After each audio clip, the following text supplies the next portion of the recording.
You can deny it. You can get angry about it. You can try bargaining your way out of it. You can get depressed about it, but you may as well accept it. This video is about the Kubler-Ross model.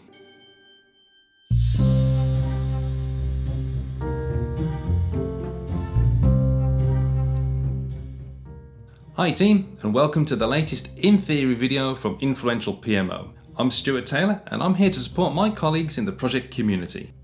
My contact details are in the description, so if you've got a problem on a project and no one else to discuss it with, you can let me know. If I can help, I will. And if there's specific content you want to see, add it to the comments. We change things. It's the nature of change and project management. Without change, we wouldn't be here. But we are here, and for better or worse, we're changing things. Those changes impact people, at individual level, at team level, and at organisational level.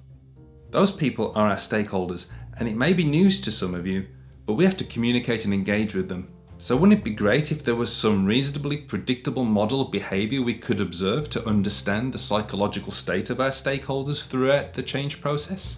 You may be wondering right now why you should care about the psychological state of people impacted by our changes. Well, sometimes we're not just changing the payroll system down the leisure centre. Sometimes our changes can impact people profoundly. There are times our changes can impact whether people keep their jobs.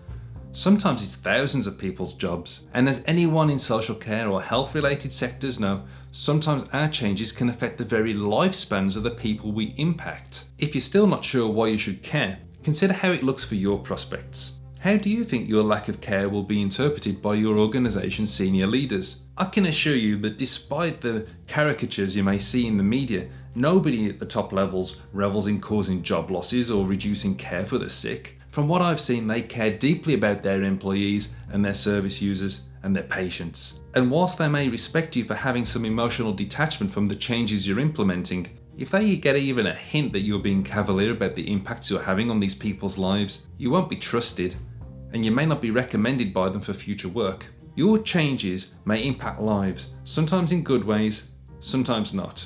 Either way, by understanding where people are psychologically and where they're heading, you can communicate with them better and you can have a healthier engagement with them. We can be helped in this by considering the Kubler-Ross model. Back in 1969, Elizabeth Kubler-Ross created a model that defined the states of grief while studying the terminally ill. It was later realised that these stages identified the psychological states that occur during change as well. The first stage is denial. After the initial shock of the change being introduced, a period of denial can occur where the response by the impacted parties to not believe the change is real or will impact them. They may just choose to ignore it until it becomes obvious that the change is happening and is unavoidable. Next, they may get angry. Angry that the world is changing. Angry that some stranger has turned up and started changing the way things are done. Angry at the organisation for not doing things the way they would like. Or maybe just angry that the world has become a little less certain. Next, bargaining.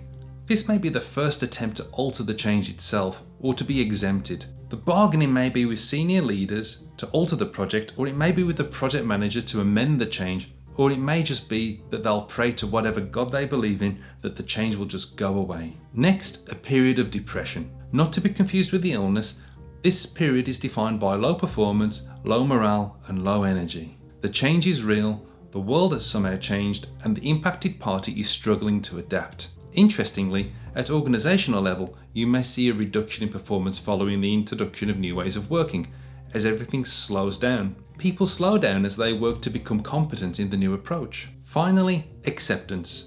It doesn't mean that everyone is suddenly happy with the way things turned out. There may be some lingering pining for the earlier ways of working, but the change has been accepted as the new reality. Performance improves again, and everyone understands what is expected of them. They become competent in the new ways of working, and the emotional journey ends. Well, until the next band of lunatics turns up and starts tinkering with things again. Keep an eye on where your stakeholders are in this process and use it to understand where they are psychologically. Use it so that you don't take it personally when they respond angrily or start bargaining. Use it to customize your communications for maximum impact, and use it to be aware and demonstrate your sensitivity to their plight. Well, thank you for watching. If you enjoyed the video, please hit the like button. If you loved it and you don't want to miss new content, make sure to hit the subscribe button, and please share this with anyone that is making changes that impacts on the lives or work of other people. It may help them out. I'm Stuart Taylor, and I look forward to seeing you again soon.